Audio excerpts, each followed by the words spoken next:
करते हैं worksheet number 7। ये आपकी 6 क्लास की विज्ञान की वर्कशीट है। साथ में इसी के साथ आज नीचे जो आपकी आई है ये आई है एसएसटी की, एसएसटी की वर्कशीट आई है। ठीक है, तो मैं दोनों को बनाऊंगी, आप लोग ले लेंगे। इसी वीडियो के साथ साथ दोनों को एक साथ ही बना दूंगी मैं।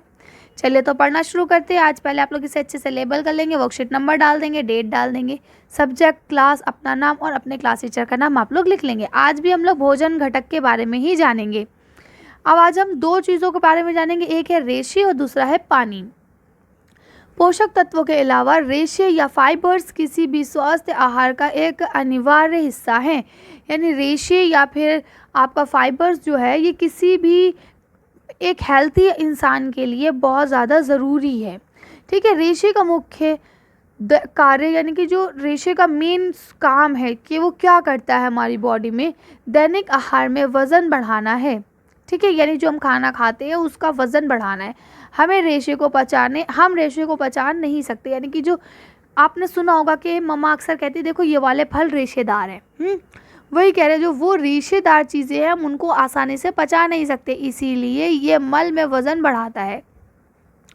ये पचाना प्रक्रिया और आंत प्रणाली के स्वास्थ्य कामकाज में सहायता करता है। रेशे मुख्य रूप से हमारे आहार में पादप उत्पादनों द्वारा प्रदान किए जाता है। यानी जो रेशे हैं वो हमें कहाँ मिलते हैं, वो ज़्यादातर हमें पेड़ों के द्वारा जो पैदा की हुई चीज़ें होती है जिसको हम खाते हैं, जो पेड़ों के द्वारा हमें मिलती है चीज़ें, उनमें आपको रेशेदार चीज़ें ज़्यादा मिलेंगी। इसका सामान्य स्रोत जो है वो क्या है, वो है फल। उदाहरण के लिए आप देख सकते हैं सेब, अंगूर, पपीता। ठीक है, ये सारी चीज़ें जो है ये आपके रेशेदार फलों में या फिर फाइबर्स वाले फ्रूट्स में आती हैं। साबुत अन्न यानी कि जो पूरा तरह से होता है, जैसे आप गेहूँ है, गेहूँ का आप आटा बना लेते हैं ना, आटा मत बनाइए, गेहूँ खाइए, दलिया खाइए, है ना, ये साबुत दाने हो गए। ठीक है, अन्न के दाने भी रेशे का सामान्य स्रोत हैं। यानी अन्न जो आप पूरा खाते हैं उसमें रेशे होता है, तो वो आपके लिए, वो भी आपको मतलब इससे मिलता है। चलिए अब अगला देखते हैं। आपको आज पढ़ना है पानी के भी बारे में। तो लिखा है हम एक दिन भी पानी के बिना रहने की कल्पना नहीं कर सकते। क्या आप एक दिन भी पानी के बिना रह सकते हैं? नहीं रह सकते, है ना। हमें तो हर आधे घंटे पे 1 घंटे पे प्यास लगती है। हमें हर दिन कम से कम 6 से 8 ग्लास पानी पीना चाहिए और गर्म तथा शुष्क मौसम में और भी अधिक। यानी अगर शुष्क मौसम हो यानी गर्म मौसम हो तो हमें और ज़्यादा पानी पीना चाहिए। और जो नॉर्मल डेज है, जैसे अब आजकल का टेम्परेचर है, ये नॉर्मल टेम्परेचर कहलाएगा। ना सर्दी हो रही है ना गर्मी हो रही है ना। पंखे में अगर आप बैठे तो उसकी हवा आपको अच्छी लग रही है, ऐसा भी नहीं लग रहा कि सर्दी लग रही हो, और ऐसा भी नहीं लग रहा कि अरे यार इस पंखे से तो मेरा भला हो नहीं रहा भाई, बहुत गर्मी लग रही है, एसी चलाओ, ऐसा तो नहीं लग रहा है ना। तो क्या ये आपका नॉर्मल टेम्परेचर है। तो नॉर्मल टेम्परेचर पे 6 से 8, और जब अधिक गर्म हो मौसम तो कम से कम 10 से 15 ग्लास भी आप पी सकते हैं पानी। और पानी पीना बहुत ज़रूरी है। और क्यों ज़रूरी है इसको हम आगे पढ़ते हैं। पानी की कुछ मात्रा फलों और सब्जियों में भी प्राप्त की जाती है। यानी कि आप कुछ मात्रा आपको फलों से भी मिलेगी। जैसे किसी को पानी की कमी होती है तो डॉक्टर कहते हैं ना आप ये वाले फल खाइए, जाके खरबूजा खाइए, तरबूज खाइए, बोलते हैं ना अक्सर। ठीक है, तो क्या लिखा हमें पानी की आवश्यकता क्यों है। अब ये बोलते हैं कि हमें पानी की आवश्यकता क्यों है, क्योंकि, तो आपको जवाब देना है। पहला बता रहे हैं कि ये एक अच्छा वेल्क है, यानी कि एक तरल पदार्थ है, सॉल्वेंट है, और ये शरीर के सभी भागों में पचे हुए भोजन को ले जाने में मदद करता है। यानी कि जो हम खाना खाते हैं वो उसे पचाने में, उसको सब जगह से क्लीन करने का काम जो है वो पानी करता है। देखिए आप जितना ज़्यादा पानी पिएंगे आप उतना फ्रेश महसूस करेंगे। ठीक है, अब क्या लिखा नंबर 2, गुर्दों और आंत्र के समुचित कार्य के लिए पानी आवश्यक है। यानी कि गुर्दे वगैरह या जो आंतों के बीच का जो कार्यक्रम चलता है, परस्पर निर्भरता है, उसके लिए भी पानी का होना बहुत ज़रूरी है। देखिए मैं आपको बताऊं, जो हमारा डाइजेस्टिव सिस्टम है ना, जब हमने यहाँ से कुछ चीज़ खाई वो यहाँ आई, हज़म हुई, जैसा भी हुआ सब कर करा के वो एंड में आके जितना ब्लड बनता है वरना फिर वेस्ट हमारा निकलता है। ठीक, लेकिन क्या है इसमें ये फंसी ना रह जाए, इसमें ये सब ना हो, इसके लिए कौन मददगार है? पानी मददगार है। तो पानी ही एक ऐसी चीज़ है जो खाने को पचाने में, उसे हज़म करने में, उसका जो खून है उसे खून बनाने में, या फिर जो वेस्ट है उसको बाहर निकालने में, हर चीज़ में हमारी हेल्प करता है। इसीलिए पानी जो है वो बहुत आवश्यक है। सी पॉइंट इन्होंने लिखा है, यह पसीना और मूत्र जैसे गंदे पदार्थों को बाहर निकालने में भी हमारी मदद करता है। यानी अब देखिए, आपने देखा होगा गर्मी में आपको पसीना आता है या फिर आपको वॉशरूम जाना होता है ना, तो अगर देखिए आप पानी नहीं पीते तो आपको पसीना कम आने लगता है, या अगर आपको ऑटोमेटिकली ज़्यादा पसीना आता है और आप पानी नहीं पीते तो आप अपने आप में कमज़ोर महसूस करने लगते हैं। क्यों? क्योंकि जो हमारे जिस्म के अंदर पानी की एक मात्रा है ना, वो उस पसीने के द्वारा बाहर निकल जाती है, और हम पानी तो पी नहीं रहे जो हम दोबारा से उसे पूरा कर सकें, इसीलिए ये प्रॉब्लम क्रिएट होती है। चलिए आगे बढ़ते हैं। नेक्स्ट आपका डी पॉइंट इन्होंने दिया है, ये हमारे शरीर को ठंडा भी रखता है। ठंडा रखता है क्योंकि आपको पता है बॉडी टेम्परेचर गर्म होने लगता है, अगर हम पानी कम पिएंगे तो हमारा जो बॉडी है वो बहुत ज़्यादा गर्म हो जाएगी, जिसके बाद लोग कहेंगे कहते आपको तो बुखार आ रहा है ना। चलिए आगे बढ़ते हैं। हम यहाँ लिखा आइए अभ्यास करें। अब यहाँ आपके क्वेश्चन आंसर है उसको हम लोग जानते हैं। तो पहला लिखा मक्खन में वसा होता है, यानी मक्खन में फैट होता है। तो फल में क्या होता है? फल में होता है रेशे या फिर होता है फाइबर। चलिए इसका आंसर देखते हैं। तो देखिए मैंने यहाँ लिख दिया रेशे, तो आप लोग भी ये रेशे लिख देंगे। बस इतना सा आंसर आपको लिखना है, ज़्यादा लंबे लंबे आंसर लिखने की कोई ज़रूरत नहीं होती। आंसर सिर्फ उतने लिखना चाहिए जितने आंसर आपके लिए सफिशिएंट हो। ठीक है, तो आप सिर्फ रेशे भी लिखेंगे तो भी आपको फुल मार्क्स मिलेंगे। चलिए अगला क्वेश्चन पढ़ते हैं। अब देखिए आपका नेक्स्ट क्वेश्चन है, पौधों से मिलने वाले भोज्य पदार्थ रेशे होते हैं, क्या यह कथन सही है या गलत? तो देखिए अगर हम बताएं तो पौधों से मिलने वाले भोज्य पदार्थ जो हैं वो रेशे होते ज़रूर हैं, मतलब जो पदार्थ हम खाते हैं उनमें रेशा होता है, ये बात ठीक है। लेकिन यहाँ पे थोड़ा सा कन्फ्यूज़न को मतलब क्वेश्चन को इन्होंने थोड़ा कन्फ्यूज़न क्रिएट करके पूछा है कि पौधों से मिलने वाले भोज्य पदार्थ रेशे होते हैं, तो क्या पौधों से जो हमें खाना मिलता है वो रेशे होते हैं? तो इस कॉन्सेप्ट में ये कथन जो है ये गलत हो जाएगा। क्यों? क्योंकि पौधों से जो पदार्थ मिलते हैं बज़ाहिर उनके अंदर रेशे होते हैं, लेकिन हर उसके अंदर रेशे नहीं होते हैं। ठीक है, तो इस कथन को हम गलत रखेंगे, जबकि यही जब वर्कशीट आप इंग्लिश मीडियम में पढ़ेंगे तो उसमें ये आंसर सही होगा। ठीक है, तो इसका आंसर आप यहाँ गलत लिखेंगे। अगला क्वेश्चन लिखा है, रेशे हमारे आहार का एक महत्वपूर्ण हिस्सा क्यों है? यानी रेशों को हमें खाना क्यों ज़रूरी है, क्यों वो हमारे शरीर के लिए हमारे खाने में ज़रूरी हैं। चलिए इसका आंसर देखते हैं। देखिए पहले आप इसका आंसर यहाँ से लिखेंगे, रेशे का मुख्य कार्य दैनिक आहार में वजन बढ़ाना है, इसीलिए हमारे आहार का एक महत्वपूर्ण हिस्सा है। ठीक है, इसके अलावा थोड़ा सा और आगे पेज पे लिखा है उसको भी लिख लेंगे साथ में। अब आप आगे यहाँ से लिखेंगे कि ये पाचन प्रक्रिया और आंत्र प्रणाली के स्वस्थ कामकाज में सहायता करता है, इसीलिए ये हमारे भोजन में होना ज़रूरी है। अगर देखिए हमारा पेट साफ़ नहीं होगा तो हम बीमार पड़ जाएंगे, क्योंकि वो जो ख़राब चीज़ है वो हमारे पेट में और ख़राब करेगी, है ना। तो उसके बाद क्या होगा कि वो चीज़ें जर्म्स पैदा करेंगी, कीटाणु पैदा करेंगी, जिसके बाद हम और ज़्यादा बीमार पड़ सकते हैं। तो इसलिए आप ये आंसर पूरा यहाँ से यहाँ तक लिख लेंगे। चलिए आगे पढ़ते हैं। आपका चौथा क्वेश्चन है, ऊर्जा ना देने पर भी पानी पीना क्यों ज़रूरी है? यानी जैसे हर चीज़, कोई फल, कोई सब्ज़ी, कुछ भी हम खाते हैं तो वो कभी कहीं हमें फैट देता है, तो कोई हमें विटामिन देता है, कोई हमें कैल्शियम देता है, तो कोई हमें कुछ और देता है ना, मिनरल्स देता है। तो ये कि हर चीज़ से हमें कुछ ना कुछ मिल रहा है, लेकिन पानी तो हमें कुछ भी नहीं देता। इन सब के बावजूद, यानी कोई भी एनर्जी कुछ भी ना देने के बावजूद हमें पानी पीने की क्या ज़रूरत है, क्यों पीते हैं हम पानी? चलिए अब यहाँ आप इसका आंसर ऐसा लिखेंगे, ये अच्छा वेल है, यानी कि ये विलायक है, यानी सॉल्वेंट है, और ये शरीर के सभी भागों में बचे हुए भोजन को ले जाने में मदद करता है, इसीलिए पानी पीना आवश्यक है। ये हमें स्वस्थ रखने में बहुत बड़ी भूमिका निभाता है। चलिए नेक्स्ट क्वेश्चन पढ़ते हैं।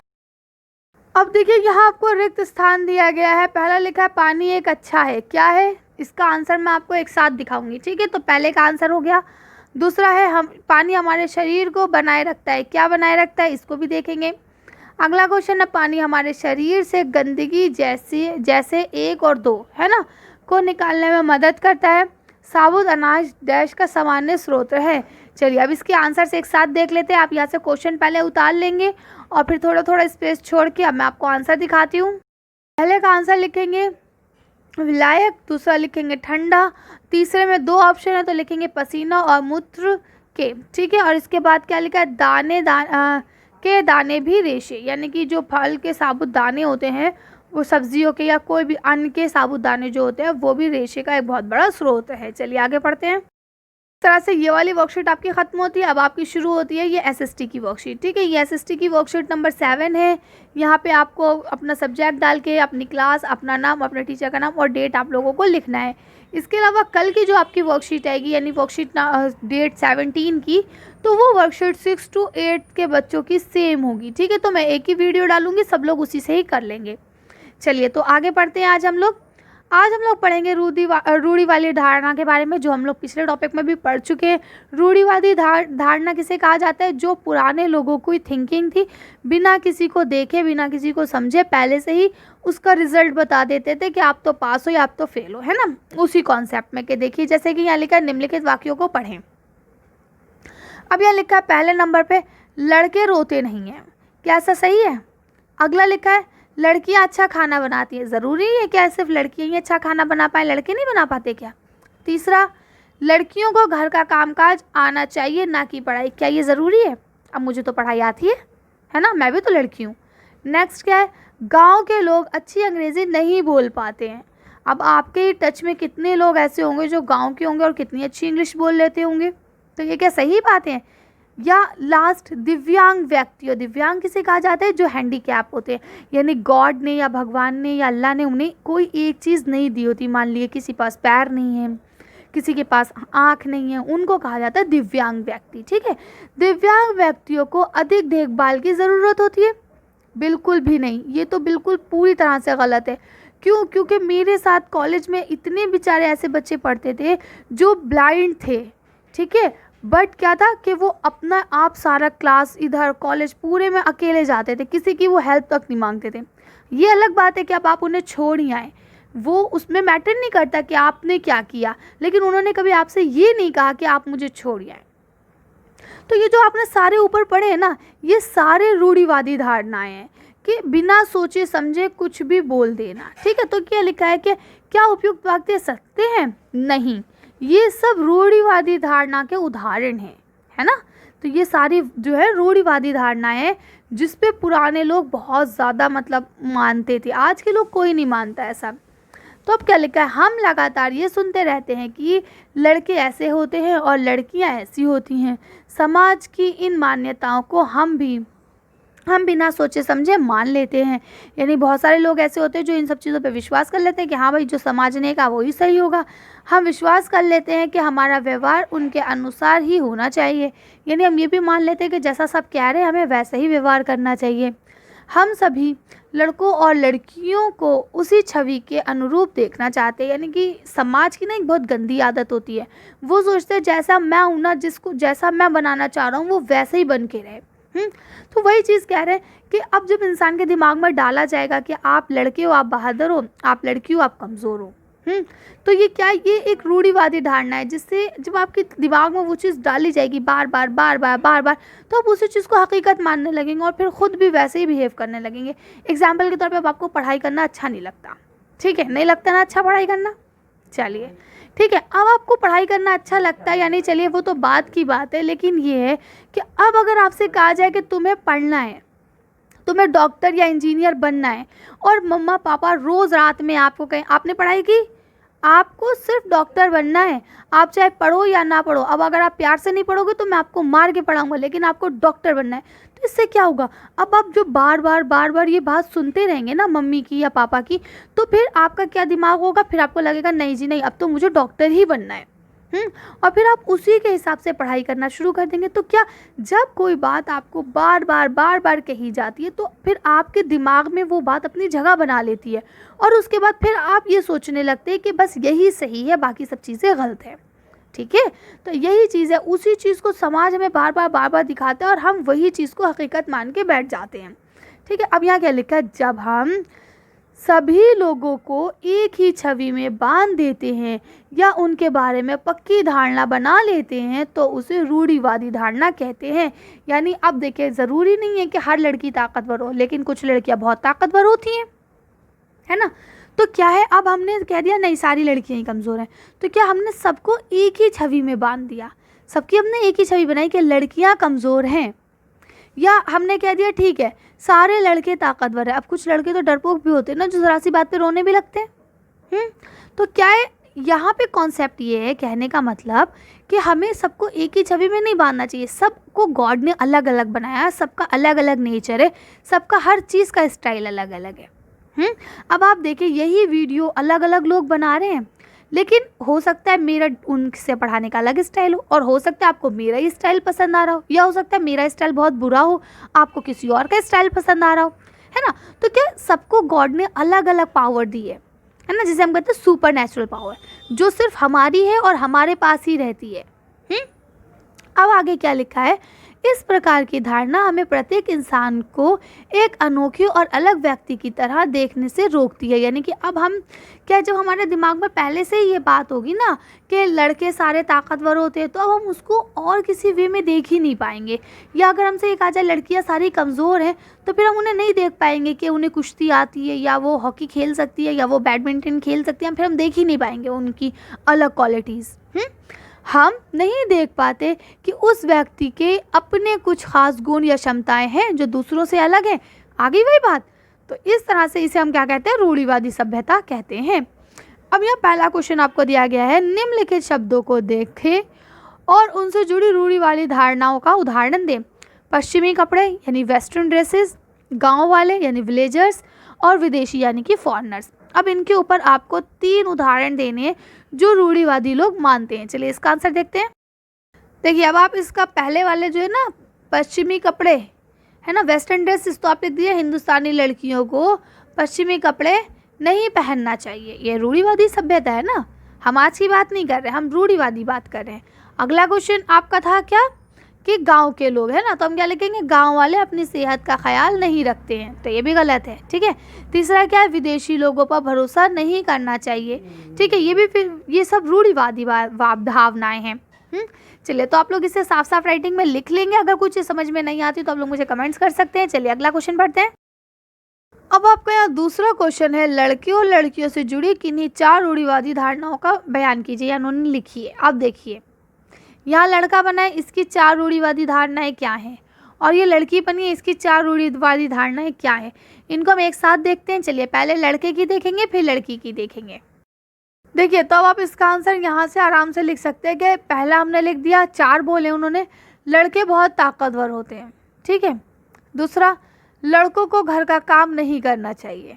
ठीक है, ये सब रूढ़िवादी धारणाएं हैं। नंबर 3, लड़के लड़कियों से ज़्यादा ताकतवर होते हैं। नंबर 4, लड़के जब चाहें कहीं भी जा सकते हैं। ये सारी क्या है, ये रूढ़िवादी धारणाएं हैं। ठीक है। चलिए नेक्स्ट क्वेश्चन आपका जो है उसको पढ़ते हैं कि लड़कियों के बारे में क्या रूढ़िवादी धारणाएं हैं। तो आप देख सकते हैं लड़कियों के मामले में ये धारणा है। पहली धारणा क्या है कि लड़कियां बहुत कमज़ोर होती हैं। दूसरी ये है कि लड़कियों को घर के कामकाज आने चाहिए, यानी घर का काम करना चाहिए, उन्हें पढ़ाई लिखाई छोड़ देनी चाहिए। तीसरा पॉइंट कि लड़कियां जो हैं वो लड़कों से कमज़ोर होती हैं। चौथा पॉइंट, लड़कियां बिना घर वालों की मर्ज़ी के कहीं भी नहीं जा सकती हैं। ठीक है, यानी अगर उन्हें कहीं जाना है तो उन्हें घर वालों की परमिशन लेना पड़ेगी, जबकि लड़के जो हैं जब जी चाहें कहीं भी जा सकते हैं। ये सब रूढ़िवादी धारणाएं हैं। आजकल जिसके घर का माहौल जैसा है वहाँ के वैसे ही है। अब मेरे घर में अगर मैं कहीं जाती हूँ तो भी परमिशन लेके जाती हूँ, भाई कहीं जाते हैं तो भी परमिशन लेके जाते हैं। लेकिन कुछ घर में क्या होता है, अगर भाई बिना परमिशन के जा रहे हैं तो वहाँ बहन भी बिना परमिशन के जा रही है। तो क्या है कि अब लड़का लड़की बराबर है, वैसी रूढ़िवादी धारणाएं नहीं मायने रखती। चलिए आगे देखते हैं। इस तरह से ये आपकी वर्कशीट यहीं खत्म होती है। आज की वीडियो में बस इतना है। अगर आपको हमारी वीडियो पसंद आई हो तो प्लीज़ इसे लाइक और शेयर करें। अगर अभी तक आपने हमारे चैनल को सब्सक्राइब नहीं करा तो प्लीज़ हमारे चैनल को सब्सक्राइब करें। Thank you for watching.